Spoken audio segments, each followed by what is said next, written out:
کان دەچێنرێت زیاد دەبێت بوو مەبەستی بازرگانی و دەستە و دەستکردنی لە چاڵاکی کشت و کاڵیدا. چواردەیەم تەرس کۆمەڵێک ڕوەکی خاوێنی لە یەکچووە لە ڕووی بووماوەیە بە خەسلەتی دیاریکرا و لە تەرزەکانی تری هەمان جووری ڕوەک جیا دەکرێتەوە. پازدەیەم ڕێبەری تەرزە کشت و کاڵیەکان لیستی ناوی تەرزە کشت و کاڵیە پەسەندکراوەکانە کە لە لیژنەی نیشتیمانی بوو تومارکردن و پەسەندکردن و پارێزگاریکردن لە تەرزە کشت و کاڵیەکان دەردەچێت.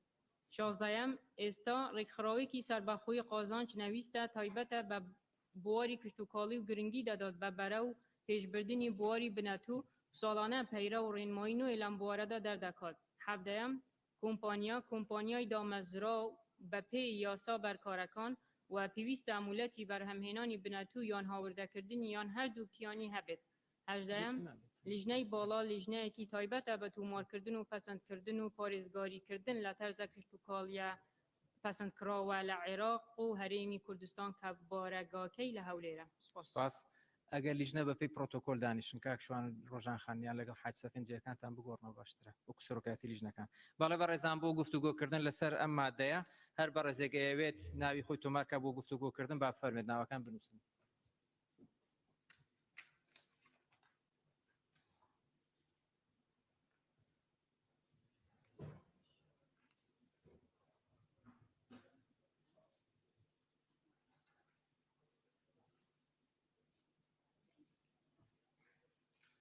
خەدیجە خانیشە. ئەم بەڕێزانە یانەوەی گفتوگۆکەن لەسەر مادەیەکەم خەدیجە خان، دکتۆرە گەلاوێژ، گوڵستان خان، لەنجە خان، کاگنزار. خەدیجە خان فەرموو. بەڕێز سەرۆکی پەرلەمان، لە ڕاستیدا من تەنیا پرسیارێکم هەبوو جەنابی وەزیریش بەخۆی لێرە ئامادەیە ئەگەر تەماشای برگەی دەیەم بکەین کە باسی توی بنەڕەتی دەکات لە ئەو تویەیە کە لە توی بەخێوکار بەرهەم دەهێنرێت لەلایەن توێژینەوە کشتوکاڵیەکان و هەروەها لە برگەی یازدەیەمیش عینەن باز ئەو دەستەواژە هاتووە. ئێمە کاتی خۆ لە لیژنە یاسایی زۆر لەسەر ئەو دەستەواژەیە قسەمان کرد و مناقشەمان کرد بەڵام لەبەرەوەی کە ئێمە وەکو لیژنەی تایبەتمەند نەبووین یعنی پێمان وابوو کە ئەوە مەبەستی سەنتەری توێژینەوەی کشتوکاڵیەکانە. نازانم ئەوجا ئایا مەبەستیان ئەوەیە چونکە ئەگەر وانەبی نازانم معنایەکە ئەو توی ناگەینیتن چۆن یعنی تو لەلایەن توژینەوە بەرهەم دێتن ئەگەر ڕوونکردنەوەیەکمان بداتێ چونکە لە مادەی 12 باسی سنتەری توژینەوە کشتوکاڵیەکان کراوە. ئایا لێرەش مەبەست هەمان شتەیان بابەتێکی ترە؟ سپاس. دکتۆرە گەلاوێژ فەرموو. بەڕێز سەرۆکی پەرلەمان، لێرە زۆر باسی بۆ ماوەی تۆەکان دەکرێتن. ئایا وەزارەتی کشتوکاڵ سنتەرێک و مختبەرێک و تاقیگەیەکی وای هەیە کە لە ڕووی DNA لە تۆەکان بکۆڵێتەوە کە باسی بۆ ماوە دەکاتن؟ بۆ ماوەی تۆەکان ئێمە دەڵێ بۆ ماوەی تۆیەکان پەسەند کرابێتن. زۆر باسی خەسڵەتی بۆ ماوەیی تەرز کە کۆمەڵێک ڕۆکی خاوێنی لە یەکچوو لە ڕووی بۆ ماوەیەوە ئەوانە هەموو پێویستی بە توێژینەوە هەیە و پێویستی بە لێکدانەوە هەیە لە تاقیگەیەکی پێشکەوتووی کشتتوکاڵی. زۆر سپاس. سپاس. گوڵستان خان. برای سروکی پارلمان بسیار من چه وزارت جناب سروک یعنی جناب وزیر جواب دادن یانجی لجنه یاستایی جواب دادن سربارت ماده ای که حالا هفته بحث بناتو کردیه تنیا باسی هندێک جوری بناتو کردیه و شێوازی دارشتنی یاسایی بس ترکیز کردیه سر محاصیل حقلیه و پێدویە هەموو جوورێکی بەخوا بگرێت یان یاسا تەنیا بۆ محاصیل حقلیه بێت وەکو جووری بناتوی باغداری و دارستانیش بێت. ممنون. زۆر سپاس. لەنجە خان. سپاس بەڕێز سەرۆکی پەرلەمان، بەخێرهاتنی بەڕێز وەزیری کشتوکاڵ و شاندیاوەری دەکەم. لە مادەی یەکەم لە خاڵی هەفتەم ئەو بەشەی کە بۆ زیادبوونی ڕوەک بەکاردێ وەک بنەتۆی گەنم، جۆنی، سک، پیاز، برالا، پەتاتە چەند خاڵێکدان درایە. طبعاً پێشنیار دەکەم کە لە کۆتایی هاوشێوەکانیان دابندرێ لۆی زیاتر نەبی ینی دیاری بیکەوە هاوشێوەی ئەو تۆیانەیە نەک کە ینی بۆچوونی من ئەو چەند خاڵە وای لێ دەکا کەشتی تریش بگرتەوە. زۆر سپاس. سپاس. کاگنزار. بەڕێز سەرۆکی پەرلەمان، وێ ڕای بەخێراتنمان بۆ جەنابی وەزیر و شاندەکەی دوو تێبینیم هەیە لە مادە یەک لە خاڵی شەشەم بەشی بەرهەمێنان و پەسەندکردنی بنەتۆ لە بەڕێوەبەرایەتی گشتی توێژینەوە و ڕێنمایی کشتتوکاڵی.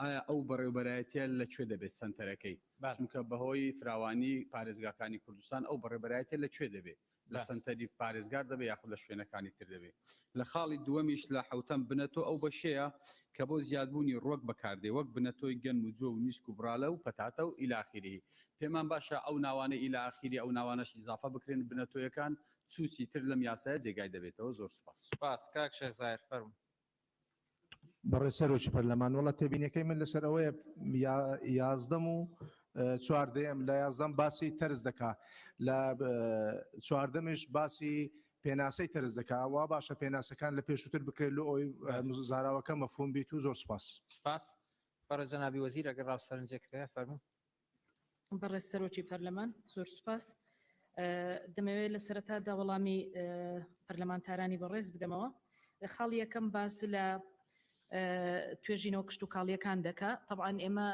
ئەو بنەتەوانەی کە دەهێنرێتە هەرێمی کوردستان چ کۆمپانیا بێت یاخود جوتیارێکی نمونەی بێت کە توێژینەوەیەک دەکا لەژێر ئیشرافی بەڕێوەبەرایەتی یاخود بەشەکانی توێژینەوە کشت و کاڵیەکانی ئێمە لە پارێزگاکانی هەرێمی کوردستان دەکرێت و بەڕێوەبەرایەتی گشتی توێژینەوە و ڕێنمایی کشت و کاڵی کە لە سنتەری شاری هەولێرە مدیریەتی عامەکە سەرپەرشتی دەکا بۆیە ئێمە مەبەستمان کە دەڵێن لەلایەن توێژینەوە کشت و کاڵیەکان مەبەستمان لەو بەشانەی خۆمانە کە لە پارێزگاکانی هەرێمی کوردستان وجودیان هەیە و ئیشرافی توێژینەوەکان دەکەن و وەکو وەزارەتیش ئێمە بەشەکانی خۆمان مافی توێژینەوەیان هەیە لەسەر هەر بنەتۆیەک ئەگەر بمانەوێ بە ناوی وەزارەتی کشت و کاڵ و سەرچاوەکانی ئاو تۆمار بکرێ و لە هەمان کاتیشدا کۆمپانیایەک یاخود جوتیارێکی نمونەی کە دەیەوێت توێژینەوەیەک بکە ئەوانیش ئەو مافیان هەیە ئێمە مەبەستمان لە توێژینەوە کشت و کاڵیەکان مەبەستمان لە بەشەکانی خۆمانەوە ئەو توێژینەوانەیە کە وەکو وەزارەت ئەنجامی دەدەین و دواتر تەزیل دەکرێت بە ناوی وەزارەت و مافی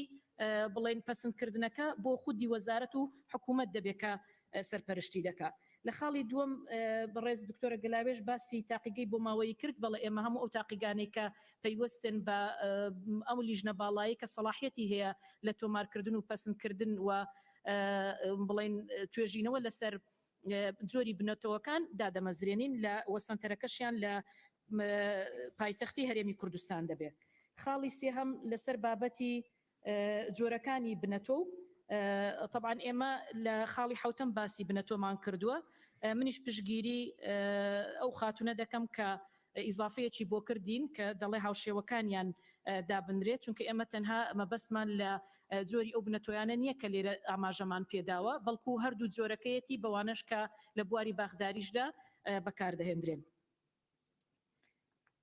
دووبارە سەبارەت بە ئەو بەڕێوەبەرایەتی توێژینەوە کە ئەرکی پێسپێردراوە لە ناو پرۆژە یاساکەدا بەڵێ سنتەرەکەی لە شاری هەولێر دەبێت و خاڵێکی تر باسکرا سەبارەت بە خاڵی 11 و 14 لەسەر بابەتی تەرز کە ینی لەسەر خودی پێناسەکان بوو من پێم وایە لە ناو بڵێن ئەو خاڵانەی کە دیاریمان کردو لە دەستپێکدا پێناسەکان بە واضحی دیارە لەبەرەوە ئێمە لەگەڵ هیچ ئاڵوگۆڕێک نین بەڕێز سەرۆکی پەرلەمان ئێمە لە ناو پرۆژە یاساکەماندا یەک دوو بڵێن دەستەواژە هەیە دەمانەوێت ئاڵوگۆڕی تێدا بکەین لە خاڵی شەشەم ئێمە بەشمان نووسیوە نووسراوە بەشی بەرەمهێنان و پەسەندکردنی بنەتۆ لە بەڕێوەبەرایەتی گشتی توێژینەوە و ڕێنمایی کشت و کاڵی لەبەرەوەی ئێستا ئەم بەشە بە حکمی دامەزراندنی ئەم لیژنە باڵایە دەبێت ببێتە بەڕێوەبەرایەتی و ئێمە نووسراوی فەرمیمان کردووە بۆ ئەنجومەنی وەزیران و وەزارەتی دارایی تاوەکو ئیستحداسی ئەم بەڕێوەبەرایەتیە بکەین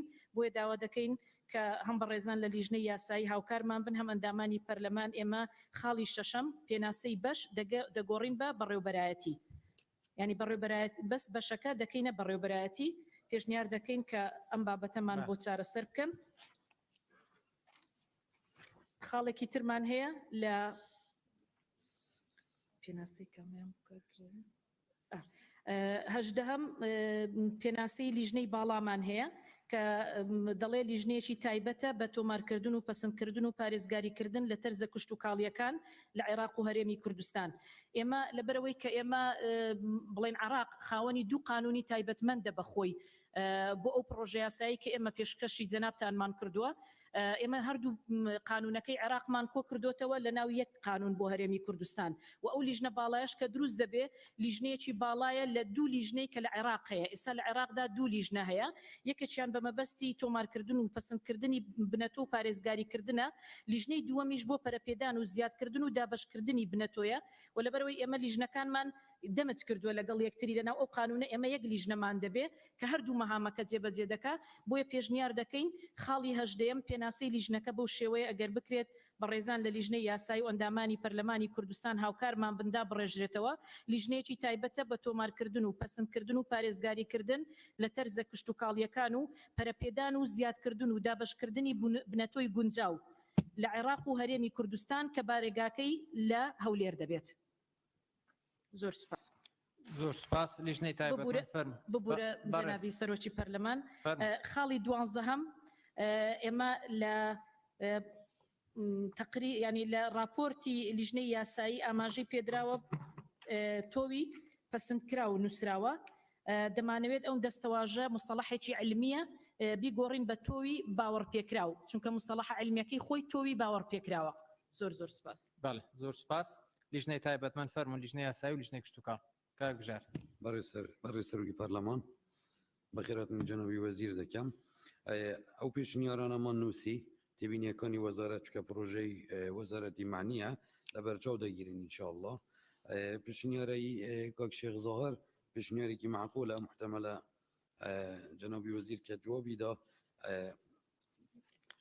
بە شێوەیەکی تر جەنابیان تێگەیشتە بێت مەبەستی کاک شێخ ئەوە بوو کە دەستەواژە کە دێت تەرس هاتووە کەواتە پێویستە تەرس لە بیدا تعریف بکرێ بۆ ئەوەی کە بگەینە سەر دەستەواژەیەک یەکسەر تعریفەکە پێشتر ڕۆم ببێتەوە لەبەرەوە پێشنیارە ئێمەش لەگەڵین وەکو لەژنە.